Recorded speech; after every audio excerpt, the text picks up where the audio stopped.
বাংলাদেশের দক্ষিণ পশ্চিমে অবস্থিত বাগেরহাট জেলার বিখ্যাত প্রাচীন স্থাপনা ষাট গম্বুজ মসজিদ। ষাট গম্বুজ মসজিদের নাম যদিও ষাট গম্বুজ, কিন্তু আসলে এতে গম্বুজের সংখ্যা রয়েছে 81টি। বাংলাদেশের ঐতিহ্যবাহী 3টি স্থাপনার মধ্যে ষাট গম্বুজ মসজিদ একটি।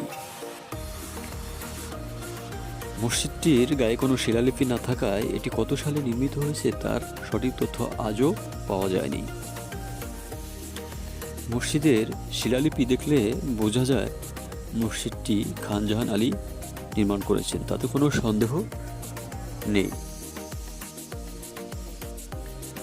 ধারণা করা হয় তিনি 15 শতাব্দীতে মসজিদটি নির্মাণ করেন এবং মসজিদটির প্রত্যেকটা পাথর আনা হয়েছিল রাজমহল থেকে।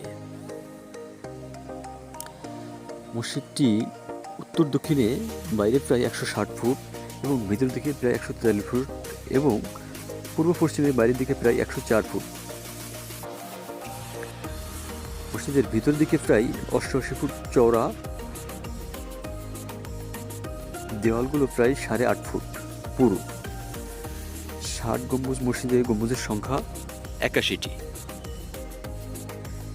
7 লাইনে 11টি করে মোট 77টি এবং 4 কোণা 4টি করে মোট 81টি গম্বুজ রয়েছে।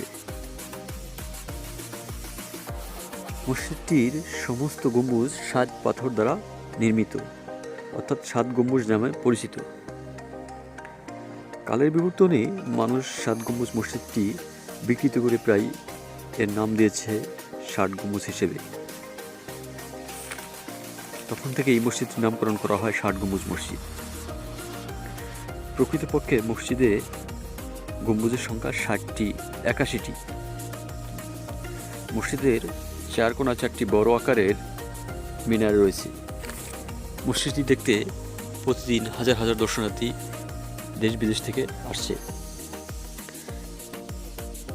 মসজিদটি আসলে দেখতেই বড়ই সুন্দর।